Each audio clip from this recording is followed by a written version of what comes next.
Imagine a world where the dragons are gone.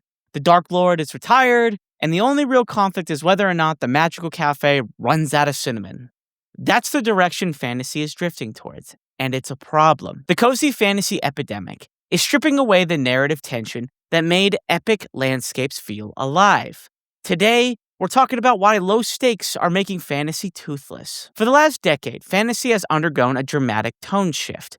We've made grim, dark realism, where kingdoms fall, gods bleed, and choices have consequences, to a marketed domain dominated by tea shops, goblin baristas, and the slice of life magical errands. And don't get me wrong, slice of life can fit in a fantasy world, but it's becoming oversaturated. Look, I'm not saying that slice of life can't be an aspect of fantasy novels. It could actually be a lot of fun, but it can't dominate the story.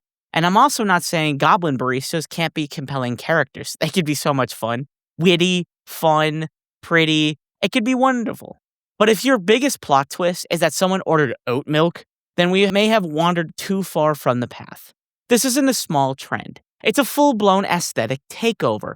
Cozy fantasy promises warmth, softness, and safety. It's designed to soothe, not challenge. And while there's nothing wrong with comfort, the genre has become so saturated with it that the pendulum has swung too far. During the pandemic, readers understandably craved gentleness. Tell me in the comments below, where did you find your escape?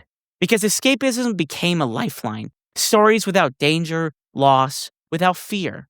But what has begun as a temporary emotional refuge has classified into a permanent market preference. Publishers now chase safe fantasy because it sells consistently. The results? A genre increasingly engineered to avoid. We've replaced the storm with a warm blanket.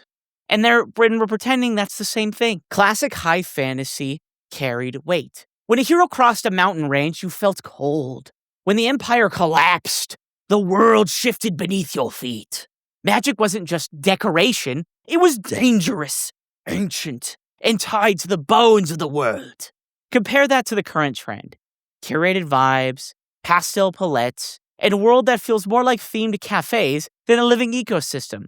Social media accelerated this. Aesthetics sells better than stakes. A cozy mood board gets more engagement than a map of warring kingdoms. But in the process, the epic is being flattened into ambience. We are sacrificing the tectonic shifts of empires and the ancient magic for the tepid safety for tea shop aesthetics. By prioritizing domestic comfort over aesthetical peril, we erode the narrative tension required for immersive world building. A world without danger is a world without depth. I'm sorry, I'm just going to say the quiet part out loud. When nothing could truly go wrong, nothing truly matters.